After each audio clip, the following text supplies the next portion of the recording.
মধ্যরাতে হঠাৎ চোখ খুলে গেলে আল্লাহ তাআলার দুইটি নাম পড়ুন, তারপরে ফলাফল দেখবেন আপনি নিজে অবাক হয়ে যাবেন। মধ্যরাত, এই রাতটা হচ্ছে রাতের শেষ অংশে যদি আপনার চোখ খুলে যায় তাহলে মনে করবেন আল্লাহ তাআলা আপনাকে সফলতার দ্বার প্রান্তে পৌঁছে দেওয়ার জন্য আপনার চোখটাকে খুলে দিয়েছেন। কিন্তু দুঃখজনক হলেও সত্য, আমরা অনেকেই রাতের বেলা হঠাৎ করে চোখ খুলে গেলে অথবা ঘুম ভেঙে গেলে কিন্তু আমরা আল্লাহকে স্মরণ করি না। এই সময়টা হচ্ছে সবচেয়ে গুরুত্বপূর্ণ সময়। বুখারী শরীফের বর্ণনা, নবীজি সাল্লাল্লাহু আলাইহি সাল্লাম জানিয়ে দিয়েছেন, নবীজি সাল্লাল্লাহু আলাইহি সাল্লাম বলেন, রাতের শেষ অংশে, মধ্যরাতের পরেই রাতের শেষ অংশে যখন রাত একেবারে গভীর হয়ে যায়, এই সময়টা আল্লাহ তাআলা প্রথম আসমানে চলে আসেন এবং আল্লাহ তাআলা বান্দাদেরকে ডাকতে থাকেন, কার কি লাগবে আমি আল্লাহর কাছে চাও, আমি আল্লাহর কাছে বলো। অভাবে পড়ে গেছো, বিপদে পড়ে গেছো, তুমি টেনশনে পড়ে গেছো, দুশ্চিন্তায় পড়ে গেছো, আমি আল্লাহর কাছে সাহায্য চাও, আমি আল্লাহ তাআলা সকল বিপদ আপদ থেকে, বালা মুসিবত থেকে তোমাকে হেফাজত করব। সুতরাং আল্লাহ নিজে এসে ওই সময় বান্দাদেরকে ডাকতে থাকেন। মুয়াজ্জিন 5 বার প্রতিদিন মানুষকে ডাকে, হাইয়া আলাস সালাহ, হাইয়া আলাল ফালাহ, কাম টু দা সাকসেস, সফলতার দিকে আসো, কল্যাণের দিকে আসো। কিন্তু একটা সময় এমন আছে যেই সময় আল্লাহ নিজে বান্দাদেরকে ডাকতে থাকেন।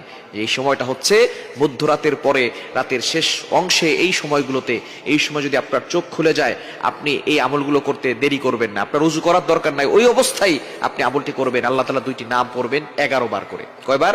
এবং দুইটি নাম পড়ার আগে আপনি 3 বার দুরূদ শরীফ পড়বেন। দুরুদের ভিতরে সর্বশ্রেষ্ঠ দুরুদ হচ্ছে দুরুদ ইব্রাহিম। আমরা নামাজে যেটা পড়ি, এই দুরুদটি বেশি বেশি পড়ার চেষ্টা করবেন। আল্লাহুম্মা সাল্লি আলা মুহাম্মদ ওয়া আলা আলি মুহাম্মদ কামা সাল্লাইতা আলা ইব্রাহিম ওয়া আলা আলি ইব্রাহিম ইন্নাকা হামিদুম মাজিদ। আল্লাহুম্মা বারিক আলা মুহাম্মদ ওয়া আলা আলি মুহাম্মদ কামা বারাকতা আলা ইব্রাহিম ওয়া আলা আলি ইব্রাহিম ইন্নাকা হামিদুম মাজিদ।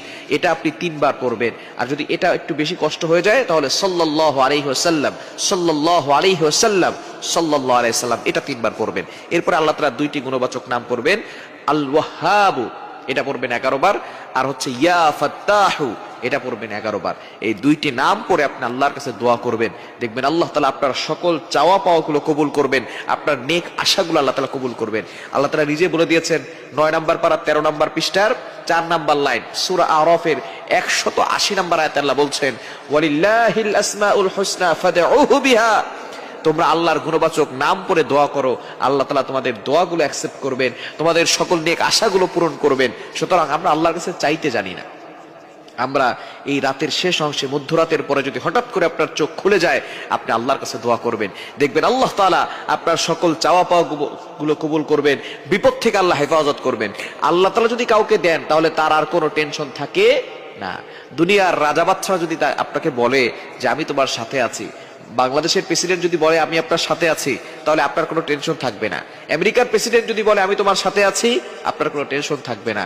যদি আল্লাহ তাআলা সকল রাজাদের রাজা, মহারাজা, তিনি বলেন আমি তোমাদের সাথে আছি, আমি তোমার সাথে আছি, তাহলে ওই ব্যক্তির আর কোনো টেনশন থাকার কথা না।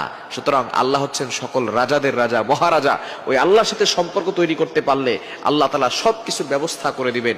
এজন্য রাতের বেলা, মধ্যরাতে যদি আপনার চোখ খুলে যায়, আপনি অবশ্যই 3 বার দুরূদ শরীফ পড়বেন। এরপরে আল্লাহ তাআলা দুইটি গুণবাচক নাম আল ওয়াহ্হাব, ইয়া ফাত্তাহু, এগুলো 11 বার করে পড়ে আল্লাহর কাছে দোয়া করবেন।